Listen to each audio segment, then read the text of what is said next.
Now we've talked about neutrals. We've talked about repeating the colors that people actually see when they look at you. Now, what about all the other colors that are out there?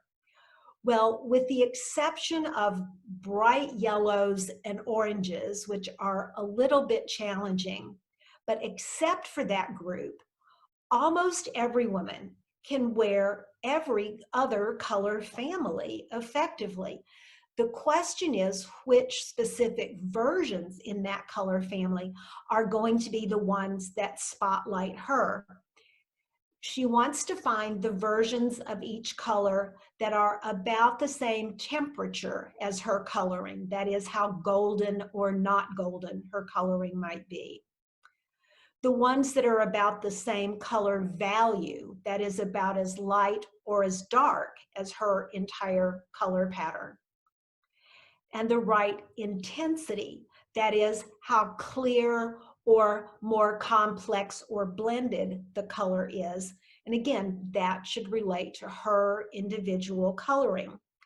One easy way to identify, at least to start to identify which colors are going to do that for you, is to look at how closely they relate to your key neutral. And we're going to explore that in just a second.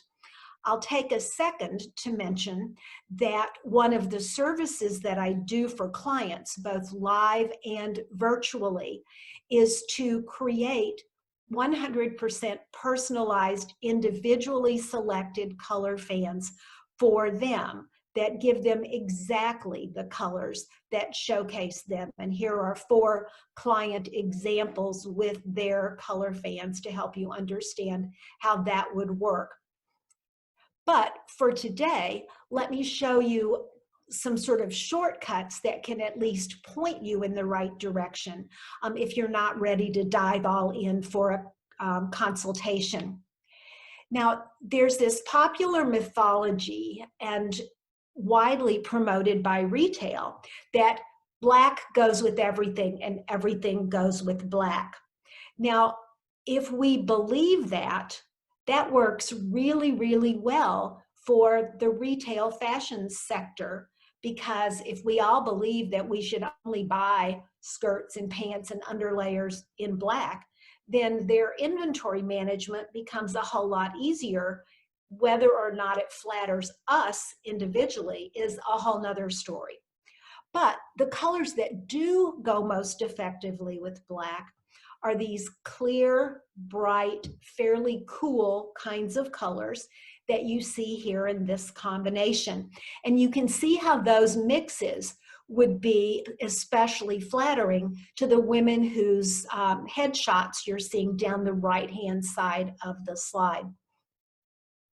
You'll notice too that even when we're working in these very obvious, very easily understood color combinations, we've added accessories of some sort, in this case mostly scarves, that pull together the colors that you would be seeing in the outfit and make the whole combination seem much more cohesive. And that little trick, which I call linking accessories, becomes even more important as the color combinations become less obvious. So now the women that you're seeing on the right have coloring that is significantly more flattered by a deep, rich chocolate brown. And can you see how the accent pieces that we've put with this chocolate brown pant look so soft and right and blended and at home with the chocolate brown? Look what happens when we trade that out for the black pantsuit.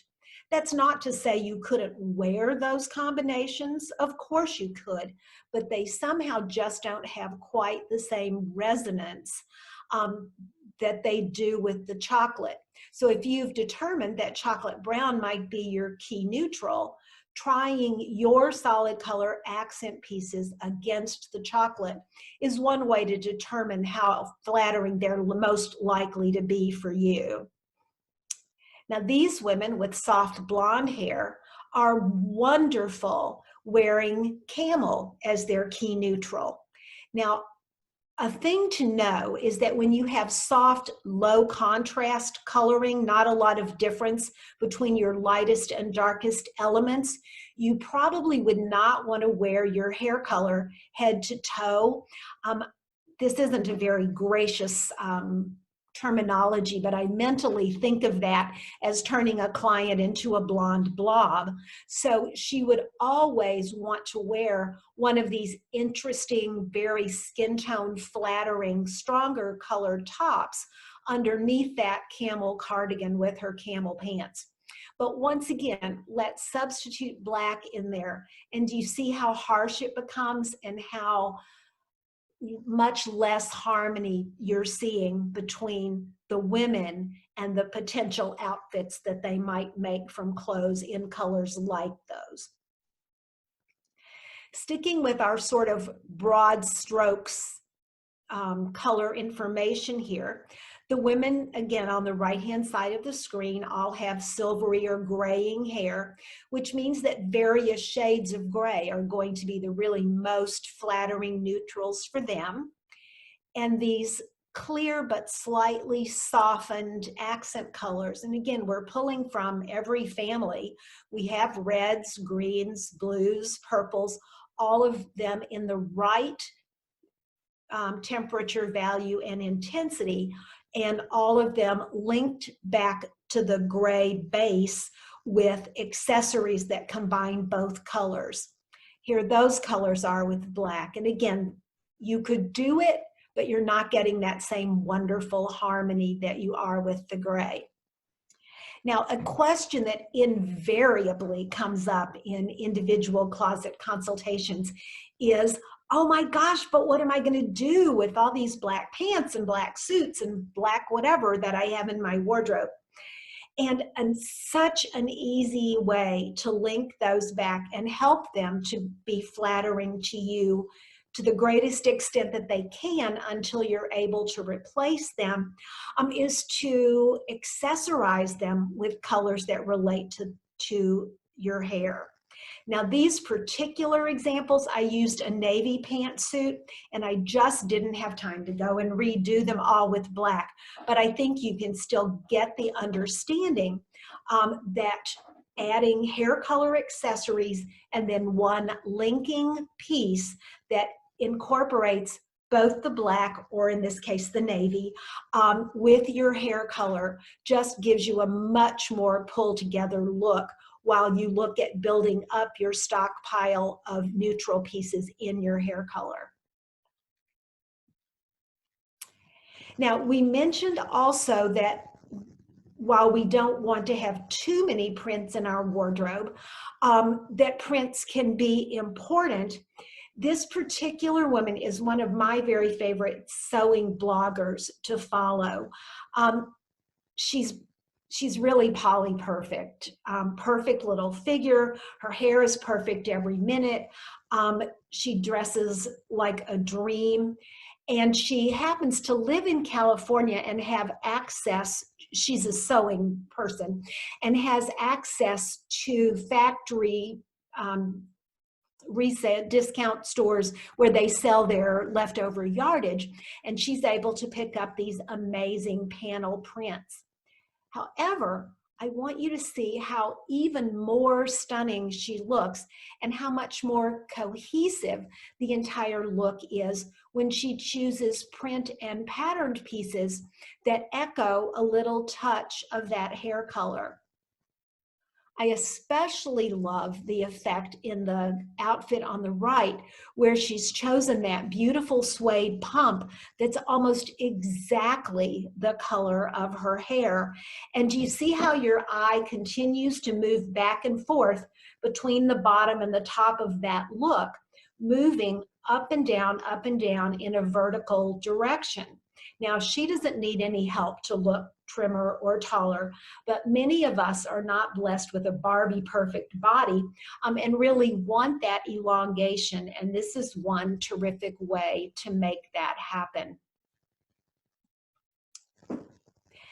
So how does this all shake out as you move in the direction of that wardrobe that's fully in your best colors?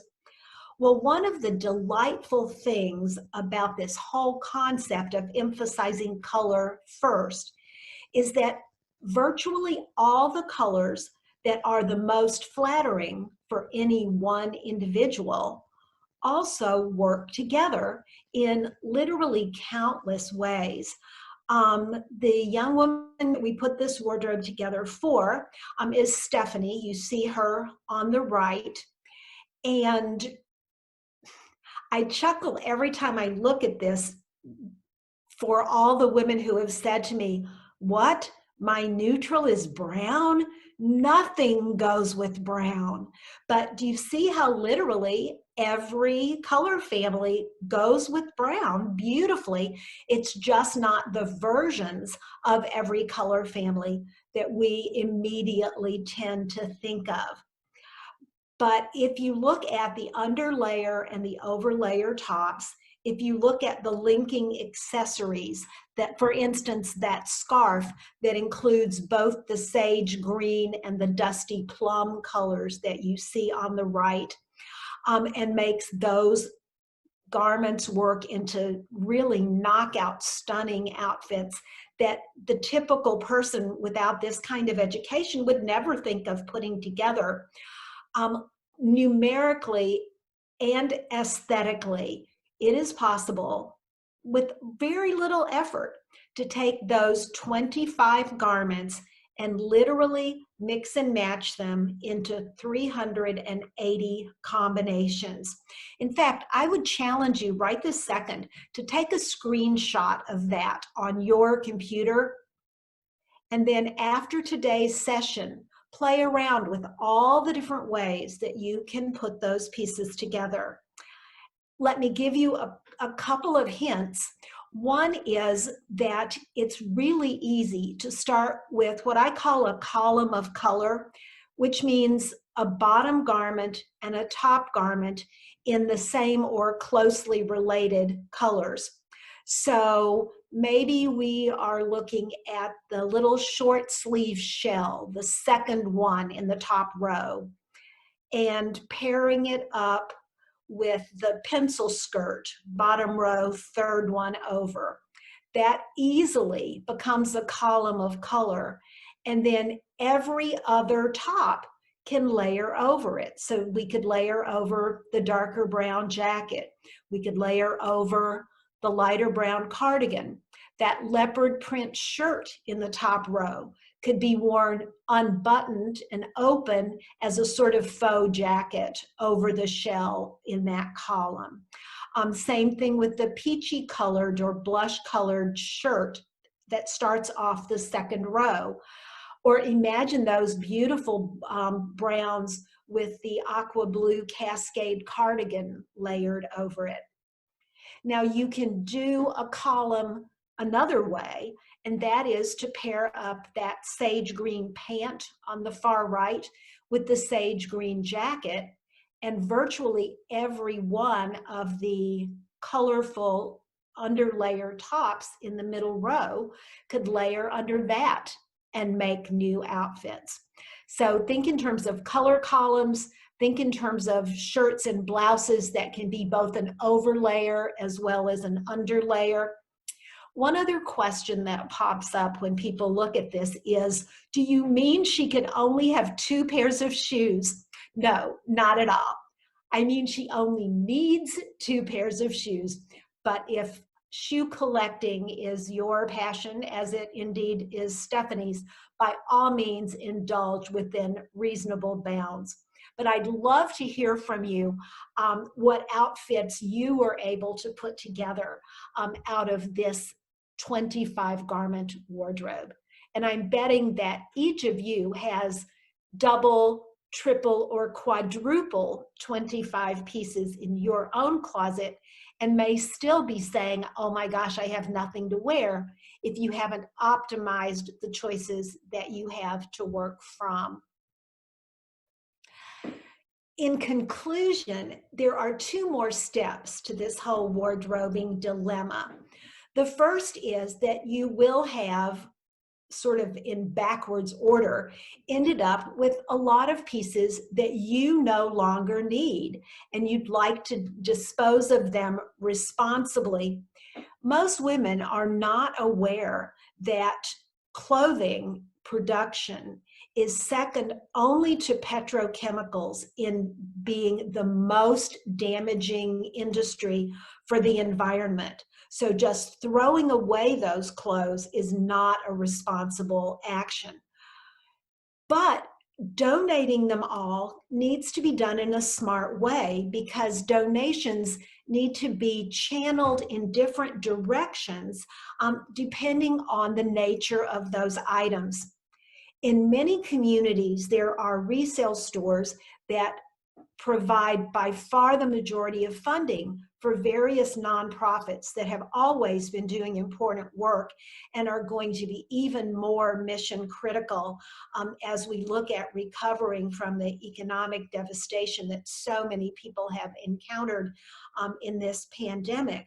So donating to those resale stores is one of the really meaningful ways that you can make a positive impact in your own community. However, most women also don't realize that of items donated to all the various recirculation channels, only about 15% of them make it onto the racks, because people are also donating things that are damaged or too worn or insulting to be sold or passed along. You'll find, if you go to my website and look at my blog, you'll find a post called Doing Donations Right that is the result of an interview with a resale shop manager who helped me outline for you the various channels that are appropriate places for you to donate things that you're discarding. And certainly finding ways to pass them along to people that you know that you've now realized would be more flattered by them than you might be is certainly another wonderful and worthwhile way. The second place that we're going to see an interesting wardrobe impact from the current crisis is in retail sales. Because so much of our clothing is produced offshore, stores have such a lengthy timeline. They have to place their merchandise orders so far ahead and don't necessarily have opportunities to cancel them, that most of our favorite retail chains are going to have a glut of merchandise and be forced to move through it by discounting it maybe more drastically than we're accustomed to seeing. That can be a good news, bad news situation for you and your wardrobe. Certainly, if you've carefully identified things that you should be adding, maybe more pieces in a key neutral that you haven't been wearing, for instance, then you may have a great opportunity to pick those up very affordably. But I have long believed that retail stores use some specially formulated ink for markdown tags that renders women temporarily insane and causes us to buy things that don't make any sense for us or our wardrobes just because we think it was so cheap that we can't afford to leave it on the rack.